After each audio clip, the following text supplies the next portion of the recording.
France की क्रांति का हम अध्ययन करने जा रहे हैं। सबसे पहले फ्रांस की क्रांति के बारे में जानने से पूर्व हमें फ्रांस में होने वाली समस्त घटनाओं, परिस्थितियों और वहाँ के हालात के बारे में पता करना होगा कि आखिर ऐसी क्या स्थिति थी कि फ्रांस की जनता ने क्रांति की। आइए सबसे पहले जानते हैं क्रांति की तारीख। क्रांति की तारीख है 14 जुलाई 1789। 14 जुलाई 1789 को फ्रांस की जनता ने क्रांति की है। सबसे पहले देखिए फ्रांस के हालात। इस समय फ्रांस की जनता जो है वो एक स्टेट जनरल के रूप में बटी हुई है। फ्रांस का जो समाज है वो एक स्टेट जनरल के रूप में बटा हुआ है। वहाँ की जनता 3 वर्ग में बटी हुई है, प्रथम वर्ग, द्वितीय वर्ग और तृतीय वर्ग। प्रथम वर्ग जो है वो पादरी वर्ग है, द्वितीय वर्ग जो है वो कुलीन वर्ग है, राजा, सेना, वो सभी उसमें आते हैं। और तीसरा जो वर्ग है वो है मध्यम वर्ग, जिसमें पढ़े लिखे लोग, किसान, कारीगर, मजदूर, व्यवसाय, छोटे बड़े व्यापारी, ये सभी लोग उसमें आते हैं। सब आप देख सकते हैं। प्रथम स्टेज पादरी वर्ग, कुलीन वर्ग, बड़े व्यवसाय, व्यापारी, अदालती कर्मचारी, वकील, किसान, कारीगर, छोटे किसान, मजदूर और नौकर। लेकिन फ्रांस में इस समय 90% किसान वर्ग है, ठीक है। और किसान वर्ग का स्थिति आप जान सकते हैं, क्या हालात पैदा होते हैं, इसी से हमें मालूम करना है। सबसे पहले देखिए फ्रांस के अंदर हालात ये है कि इस समय फ्रांस में राजा का नाम है लुई 16वां। इससे पूर्व भी कई राजा आए हैं, राजा लुई 14वां, लुई 15वां। लुई 14 राजा जो था उसने काम किया, लेकिन लुई 15वां जो था वो भी एक निरंकुश राजा ही था। लेकिन जब लुई 16वां राजा बनता है तो उस समय फ्रांस के खजाने के फ्रांस का जो खजाना है वो खाली मिलता है। तो शासन चलाना एक बहुत महत्वपूर्ण कार्य होता है राजा के लिए। इस समय स्थिति ये है कि फ्रांस में पादरी वर्ग को यानी प्रथम वर्ग को और द्वितीय वर्ग को, पादरी वर्ग और कुलीन वर्ग को विशेष अधिकार प्राप्त है जन्म से। उन्हें किसी भी प्रकार का कोई टैक्स नहीं देना पड़ता है। तो समस्त टैक्स जो देना पड़ता है वो देना पड़ता है तीसरे वर्ग को, यानी मध्यम वर्ग के लोगों को, नौकरों को, कर्मचारियों को, किसान को, मजदूर वर्ग को, व्यापारी वर्ग को, इन सब को टैक्स देना पड़ता है सबसे ज्यादा मात्रा में। दूसरी बात कि जब राजा के यहाँ महल में जब मीटिंग होती है तो प्रथम वर्ग और द्वितीय वर्ग तो ऊंचा बैठता है और तीसरे वर्ग को जो है खड़े रहना पड़ता है। तो हालात बिल्कुल बेकार हैं। जनता में मध्यम वर्ग जो है वो इसका विरोध करेगा और क्रांति के हालात पैदा होने की स्थिति आ जाएगी।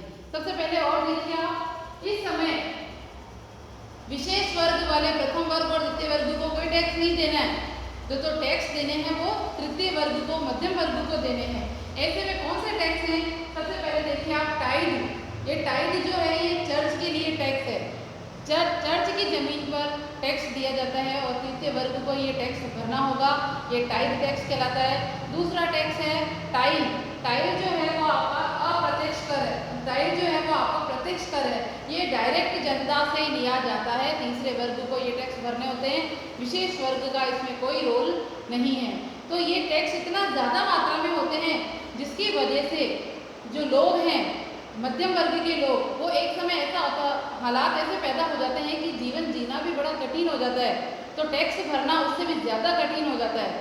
ऐसे में मध्यम वर्ग का जो पढ़ा लिखा वर्ग है, वकील है, डॉक्टर है, चिकित्सक है, किसान खुद है, व्यापारी वर्ग है, ये सभी लोग राजा लुई से विशेष अधिकारों को खत्म करने की मांग रखते हैं। लेकिन राजा लुई जो है वो इन अधिकारों पर और जनता की मांग पर ध्यान नहीं देता। ऐसे में जनता चाहती है कि राजा लुई से उसके समस्त अधिकार छीन लिए जाए और सारे अधिकार प्रजा के हाथ में आ जाने चाहिए। तो इसी कारण जब राजा लुई इन जनता की मांग पर ध्यान नहीं देता तो लोग धरना देना और अपनी मांगों को मनवाने के लिए लोग सड़कों पर उतर आते हैं। आगे देखिए जीवन जीने का संघर्ष। इस समय फ्रांस की जनसंख्या की अगर हम बात करें तो फ्रांस की जनसंख्या जो है वो 1715 में 2.3 करोड़ थी। 1715 में 2.3 करोड़ जनसंख्या थी। लेकिन क्रांति के समय 1789 में क्रांति हुई थी, 14 जुलाई 1789। तो 1789 में फ्रांस की जनसंख्या जो थी वो 2.8 करोड़ हो गई। ऐसे में इतनी बड़ी जनसंख्या और हमारा जो राजा है, राजा लुई 16वां, वो एक निरंकुश राजा है, स्वेच्छाचारी राजा है, सिर्फ अपना अपना देखता है। तो ऐसे में जनता उसका विरोध करना शुरू करेगी। कौन सी जनता? तीसरे वर्ग की जनता, ठीक है।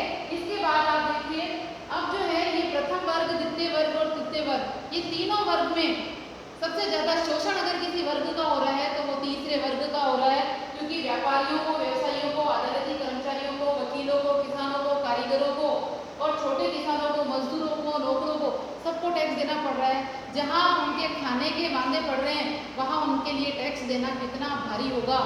ऐसे में ये पढ़ा लिखा वर्ग मध्यम वर्ग के रूप में सामने आता है और ये वर्ग राजा से मिलने की सोचता है और इसीलिए लगातार सड़कों पर विरोध करने की वजह से राजा को एक स्टेट जनरल का निर्माण करना पड़ता है, एक स्टेट जनरल की मीटिंग बुलानी पड़ती है।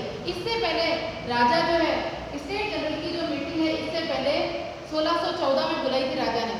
स्टेट जनरल की मीटिंग 1614 में बुलाई थी, जिसमें प्रथम वर्ग, द्वितीय वर्ग और तृतीय वर्ग तीनों वर्ग के लोगों को राजा के पैलेस में इकट्ठा होना पड़ता है। तो उसमें आप देखिए प्रथम वर्ग का पादरी वर्ग और कुलीन वर्ग दोनों बैठे रहते हैं राजा के बराबर, लेकिन तृतीय वर्ग का अपमान यह है कि तृतीय वर्ग खड़ा रहता है, उनको कोई सीट नहीं मिलती है और राजा उनके ओर ध्यान भी नहीं देता और जिनको विशेष अधिकार है वो बिल्कुल फ्री है। तो ऐसे में जनता स्टेट जनरल बुलाना चाहती है, राजा के सामने अपनी वापस मांगे रखना चाहती है, मगर राजा इस समय स्टेट जनरल की मीटिंग जो है वो बुलाने के लिए तैयार होता है। 5 मई 1789 को राजा जनता की मांगों के कारण, विरोध के कारण 5 मई 1790 को राजा स्टेट जनरल की मीटिंग बुलाने के लिए तैयार हो जाता है। किंतु इस मीटिंग में भी तीसरे वर्ग के हाथ में कुछ नहीं आता। प्रथम वर्ग, द्वितीय वर्ग वैसे के वैसे ही रहते हैं, विशेष अधिकार प्राप्त, और तीसरा वर्ग विरोध ही करता रहता है। ऐसे में एक समय आता है 20 जून, जब गुस्साई जनता जो है राजा जब उनकी मांगों पर ध्यान नहीं दे रहा, तो ऐसे में गुस्साई जनता राजा के विंटर पैलेस के वहाँ जाती है और राजा से मिलना चाहती है, लेकिन राजा अपने महल के दरवाजे जनता के लिए बंद करवा देता है। उसका एक कारण ये भी है कि राजा लुई जो है उसकी शादी ऑस्ट्रिया की राजकुमारी मैरी एंटोइनेट से हो रखी है और मैरी एंटोइनेट ने कभी गरीबी देखी नहीं, तो वो जनता से ये कहती है कि तुम पाव रोटी क्यों नहीं खाते हो, क्योंकि उसने जनता को तो रोटी का भी पता नहीं है। ऐसे में वो पाव रोटी की बातें करती हैं, तो वो राजकुमारी है इसलिए वो भी जनता की मांगों को ध्यान नहीं देती और राजा लुई को भी वो एक प्रकार से नकारा बना देती है। तो राजा लुई बाद में बिल्कुल काम करना और ध्यान देना बंद कर देता है। ऐसे में जनता टेनिस कोर्ट, विंटर पैलेस के सामने, राजा के महल के सामने एक टेनिस कोर्ट का मैदान होता है जहाँ टेनिस खेला जाता है, वहाँ जनता बैठकर शपथ लेती है कि जब तक राजा लुई अपनी मांगों, हमारी मांगे नहीं सुनेगा तब तक हम इस कोर्ट से नहीं जाएंगे। और राजा लुई के हाथों से समस्त शक्तियाँ लेने के और समस्त शक्तियाँ लेकर अपना खुद का एक नया संविधान बनाने की शपथ, ये टेनिस कोर्ट की शपथ एग्जाम में पूछी गई है कि टेनिस कोर्ट की शपथ कब ली गई, तो 20 जून 1789 को टेनिस कोर्ट की शपथ ली गई और इसमें गणतंत्र की शपथ ली गई कि हम जब तक गणतंत्र हासिल नहीं कर लेते, अपना संविधान नहीं बना लेते, तब तक हम टेनिस कोर्ट से नहीं जाएंगे। इस प्रकार की शपथ लेकर सभी लोग इकट्ठे होते हैं। अब समय आता है 20 जून टेनिस कोर्ट की घटना, और इसी घटना के दौरान समस्त जो मध्यम वर्ग है, पढ़ा लिखा वर्ग है, वो अपनी खुद की एक नेशनल असेंबली का निर्माण करता है, खुद की एक नेशनल असेंबली बनाता है और अपने इस नेशनल असेंबली में नेता बनाते हैं 2 लोगों को। उन लोगों के नाम है, सबसे पहले नेता का नाम है मिराबियो और दूसरा नाम है आबे। एग्जाम में 1 नंबर का क्वेश्चन आया हुआ भी है, नेशनल असेंबली के नेता कौन बने, तो मिराबियो और आबे, ये 2 नेता हर जगह क्रांति की बागडोर को अपने हाथ में लेते हैं। अब समय आता है क्रांति का, तो क्रांति के लिए आपको पता है मध्यम वर्ग है, पढ़ा लिखा वर्ग है, पैसा है नहीं, तो ऐसे में इनके पास हथियार कहाँ से आएंगे, इनको बंदूक, बारूद और हथियार चाहिए क्रांति करने के लिए। ऐसे में फ्रांस का एक किला है, फ्रांस में, उस किले का नाम है आपका बास्टिल का किला। बास्टिल के किले में पुराने कुछ औजार पड़े हैं, बंदूकें पड़ी हैं, हथियार पड़े हैं, ठीक है, जो राजा के अंडर के हैं। उसके अलावा वहाँ पर कुछ अपराधी हैं जिनको कैद करके रखा हुआ है राजा ने, काफ़ी समय से वो लोग वहाँ सजा भुगत रहे हैं। ये गुस्साई जनता उस बास्टिल के किले पर 14 जुलाई को आक्रमण कर देती है और उसमें जितने भी अपराधी हैं उन सब अपराधियों को जेल से निकाल देती है, आज़ाद कर देती है और उस बास्टिल के किले में जितने भी हथियार हैं, बंदूकें हैं, बारूद है, जो भी चीज़ें हैं आक्रमण का क्रांति करने के लिए, वो सारी चीज़ें महलों की लूट लेती है। बास्टिल के किले पर जनता का आक्रमण होता है 14 जुलाई और यहीं से क्रांति की शुरुआत हो जाती है। गुस्साई जनता राजा के समस्त खजानों को लूटने की तैयारी कर लेती है। इसके बाद देखिए क्रांति के बाद अब आप इस समय जनता को और ज़्यादा प्रोत्साहित करने वाले लोग कौन हैं उसके बारे में भी जान लेते हैं। इस समय कुछ लोग हैं समाजवादी सोच वाले, कुछ दार्शनिक हैं जिनके नाम है जॉन लॉक, रूसो, मॉन्टेस्क्यू। ये पढ़े लिखे लोग हैं, समझदार लोग हैं, दार्शनिक लोग हैं। इन लोगों ने इनकी सोच जो है वो स्वतंत्रता की है, समानता की है, समान अवसरों देने वाली है। ये लोग कहते हैं नहीं नहीं, प्रथम वर्ग, द्वितीय वर्ग, तृतीय वर्ग तीनों को समान होना चाहिए, सबको समान अवसर मिलना चाहिए, सबको समानता मिलनी चाहिए। ऐसी बातें करने वाले लोगों ने अपनी कुछ पुस्तकें लिखी हैं, एग्जाम के लिए इम्पोर्टेंट भी है। आप उन पुस्तकों के नाम मेरे साथ बोल सकते हैं। सबसे पहले देखिए जॉन लॉक। जॉन लॉक ने पुस्तक लिखी है two treatises of government. Two treatises of government, book का नाम जॉन लॉक की पुस्तक है ये। उसके बाद मॉन्टेस्क्यू, मॉन्टेस्क्यू की बुक का नाम है द स्पिरिट ऑफ लॉज। क्या नाम है? द स्पिरिट ऑफ लॉज, यानी कानून की आत्मा। उसके बाद ये पुस्तकें इन लोगों ने लिखी और मध्यम वर्ग के पढ़े लिखे लोगों ने इन किताबों को पढ़ा और उन्होंने इनकी किताबों को पढ़ के समान विचार और समान अवसर वाली सोच को और ज़्यादा मजबूत किया।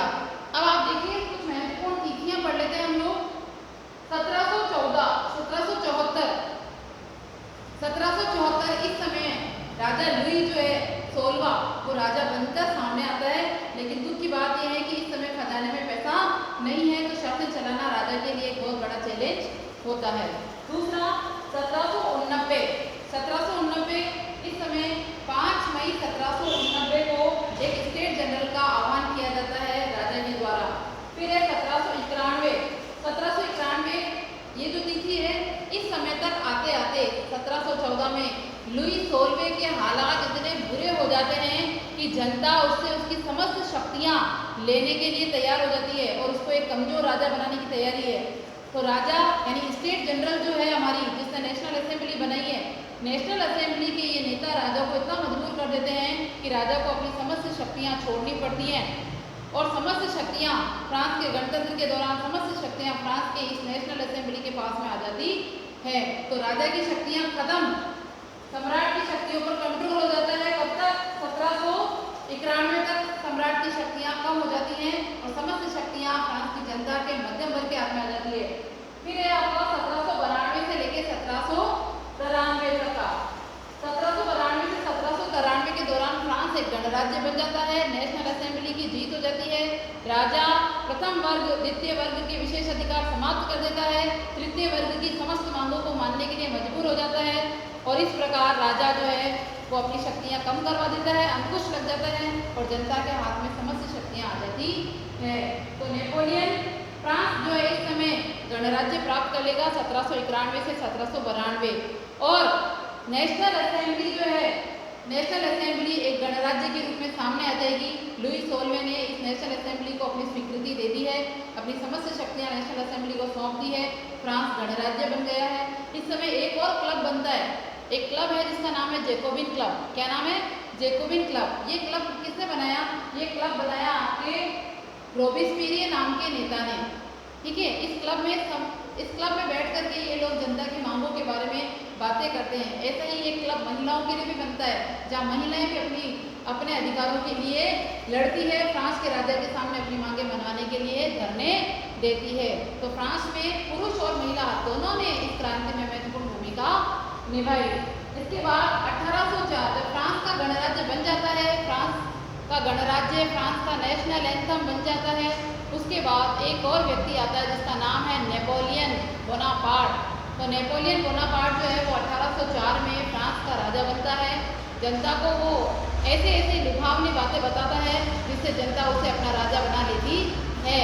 लेकिन ये नेपोलियन सम्राट आता है और धीरे धीरे अपना पतन, धीरे धीरे अपनी तानाशाही शुरू कर देता है। इसका भी एक समय ऐसा आता है जब नेपोलियन बोनापार्ट का भी पतन शुरू हो जाता है। 1804 में एक युद्ध होता है, वाटरलू का युद्ध। ठीक है, 1815 में एक वाटरलू का 1815 में वाटरलू का युद्ध होता है और इस युद्ध में नेपोलियन बोनापार्ट की हार हो जाती है। इसी के साथ नेपोलियन बोनापार्ट जो है वो भी हार जाता है।